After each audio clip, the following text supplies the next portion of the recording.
Campa Cola एक ऐसा brand जो भारतीय सॉफ्ट ड्रिंक बाजार का हिस्सा हुआ करता था, अब फिर से चर्चा में है। ये ब्रांड 70 के दशक में भारत में बहुत पॉपुलर हुआ था, लेकिन विदेशी कंपनियों के आगमन के बाद इसका कारोबार खत्म हो गया।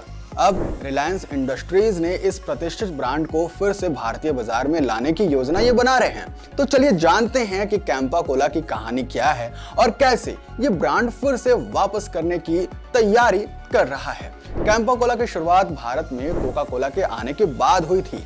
1949 में कोका कोला ने प्रू ड्रिंक ग्रुप्स के साथ मिलकर भारत में अपने प्रोडक्ट्स को बेचना शुरू किया था। 1971 तक कोका कोला का कारोबार भारत में अच्छी खासी पैठ बना चुका था, लेकिन 1973 में इंदिरा गांधी की सरकार ने विदेशी कंपनियों के लिए एक नया कानून पास किया था, जिसके तहत उन्हें भारतीय कंपनियों के साथ साझेदारी करनी अनिवार्य थी।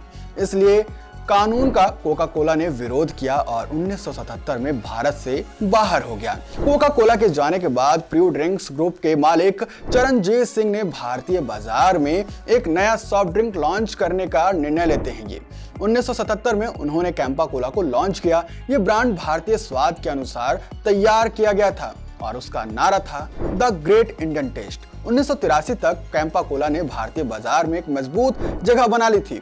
इसके बड़े बड़े बॉटलिंग्स प्लांट मुंबई और दिल्ली में थे।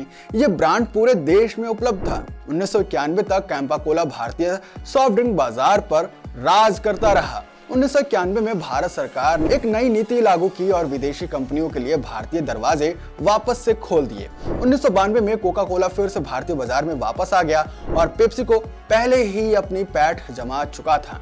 इन दोनों कंपनी के बाद कैंपा कोला का जो मार्केट शेयर है वो घटने लगा और ऐसा घटा कि धीरे धीरे इसका कारोबार ही खत्म हो गया। इसके बॉटलिंग प्लांट बंद कर दिए गए और 2000 के दशक के अंत तक ये भारतीय बाजार से गायब हो गया। अब 2022 में रिलायंस इंडस्ट्रीज ने कैंपा कोला के ब्रांड को 22 करोड़ रुपए में खरीदा है और इसे फिर से भारतीय बाजार में पेश करने का फैसला किया हुआ है। इस बार इसे 3 फ्लेवरों कैंपा कोला, कैंपा लेमन और कैंपा ऑरेंज में ये लॉन्च करने की सोच रहे हैं। शुरुआत में ये आंध्र प्रदेश, तेलंगाना में उपलब्ध होगा और फिर धीरे धीरे पूरे देश में से लॉन्च किया जाएगा। रिलायंस के इस कदम से कैंपा कोला के फैंस को उम्मीद है कि ये ब्रांड पुरानी धाक वापस से जमा सकेगा।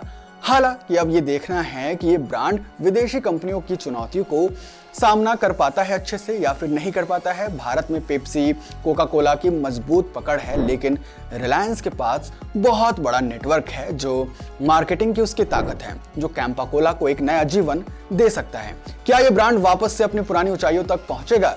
ये सवाल भारतीय सॉफ्ट ड्रिंक बाजार में सबके जुबान पे है। ऐसे और केस स्टडीज के लिए आप हमें लाइक और फॉलो जरूर करें।